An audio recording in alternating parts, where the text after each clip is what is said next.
காவல் நிலைய மரணங்களை விசாரிக்க சிறப்பு தனி நீதிமன்றம் அமைத்து 3 மாதங்களில் தண்டனை வழங்க வேண்டும் என புதிய தமிழகம் கட்சித் தலைவர் மருத்துவர் கிருஷ்ணசாமி கூறியுள்ளார்.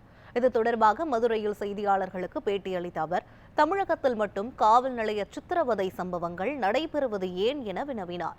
மனித உரிமையில் தமிழ்நாடு பின்னோக்கி செல்கிறது என குறிப்பிட்ட மருத்துவர் கிருஷ்ணசாமி, ஆளுங்கட்சிக்கு அனைவரும் அடிபணிய வேண்டிய நிலை உள்ளது என்றும் விமர்சித்தார்.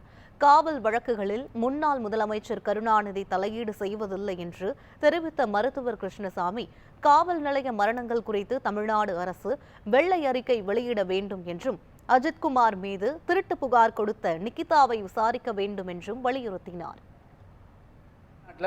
இந்த கடந்த 4 வருஷம் 5 வருஷத்துக்குள்ள நடந்த எல்லா விதமான காவல் நிலைய சாவுகள் அல்லது அது குறித்த காவல் நிலையத்தில் நடந்த அத்துமீறல்கள் குறித்து வெள்ளை அறிக்கை கொடுக்கணும். எல்லா கேஸுகளுக்கும் சார்ஜ் ஷீட் உடனடியாக போடணும். அந்த கேஸு எல்லாவற்றையுமே இந்த ஸ்பெஷல் கோர்ட்டுக்கு மாற்றி ட்ரையல் பண்ணணும். எல்லாருக்கும் அந்த குடும்பங்களுக்கு உரிய நஷ்டீடும் எல்லா குடும்பங்களுக்குமே அரசாணை வழங்கணும்.